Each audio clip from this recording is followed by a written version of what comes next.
Halo, apa kabar mahasiswa sekalian? Pada kesempatan ini kita akan belajar pada mata kuliah ekonometrika. Jadi sebenarnya ekonometrika itu apa sih sebenarnya gitu ya? Jadi ekonometrika sebenarnya adalah salah satu cabang ilmu ekonomi gitu ya, yang mempelajari beberapa disiplin ilmu gitu ya, mulai dari teori ekonomi, statistik, dan juga matematika. Jadi ekonometrika itu mempelajari teori ekonomi, kemudian statistika ekonomi, dan juga matematika ekonomi. Dan khususnya ekonometrika ini ada pada program studi ekonomi gitu ya. Nah, karena ini adalah gabungan dari 3 disiplin ilmu, jadi harapannya pada kesempatan ini kita bisa menggunakan teori-teori yang sudah pernah kita pelajari untuk menyusun model-model ekonometrika dan menggunakan cara-cara matematis dan statistik untuk membuat keputusan gitu ya, mengolah data nantinya. Baik, langsung saja, apa saja sih nanti yang akan kita pelajari dalam ekonometrika ini? Yang pertama yaitu terkait dengan regresi gitu ya, regresi. Jadi salah satu hal yang paling penting dalam ekonometrika adalah regresi linier gitu ya. Nah, regresi linier ini dibagi menjadi dua, ada regresi linier sederhana dan juga regresi linier berganda. Ya, simple linear regression ataupun multiple regression gitu ya. Nah, regresi sederhana dan berganda ini bedanya apa sebenarnya gitu.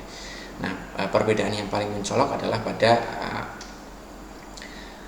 variabel yang digunakan gitu ya. Dimana kalau regresi sederhana itu hanya menggunakan satu variabel independen saja, sedangkan regresi linear berganda itu menggunakan lebih dari satu variabel independen gitu ya. Jadi dependennya sama ya, kalau regresi variabel dependennya satu dalam satu model gitu ya.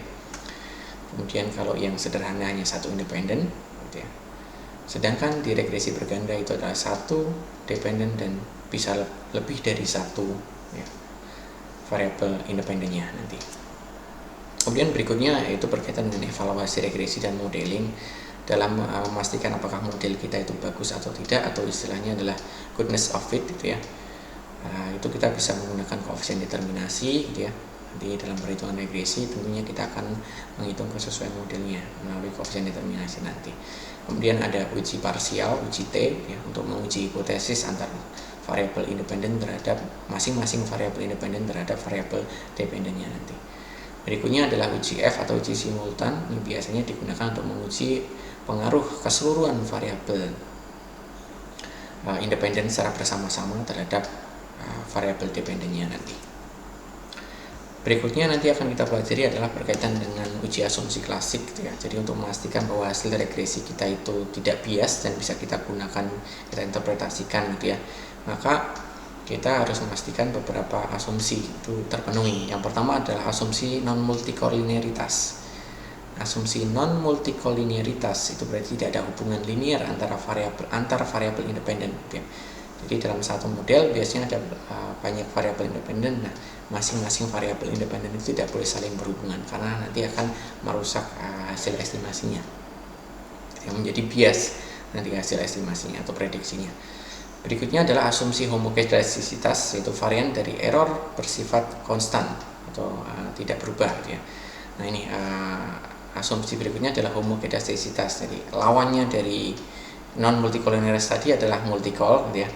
Kemudian lawannya dari homokedastisitas ini adalah heterokedastisitas. Jadi kita berusaha untuk menghindari adanya heterokedastisitas, sehingga asumsi yang harus kita penuhi adalah bersifat homokedastis gitu ya.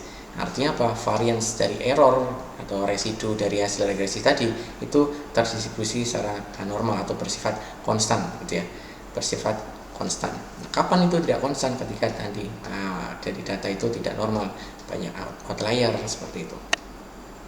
Berikutnya adalah asumsi non autokorelasi, tidak ada korelasi antara error antar periode. Nah, ini spesifik digunakan untuk regresi linear, khususnya pada data-data yang bersifat time series ya. Data yang time series ini kita menggunakan uji non autokorelasi ini.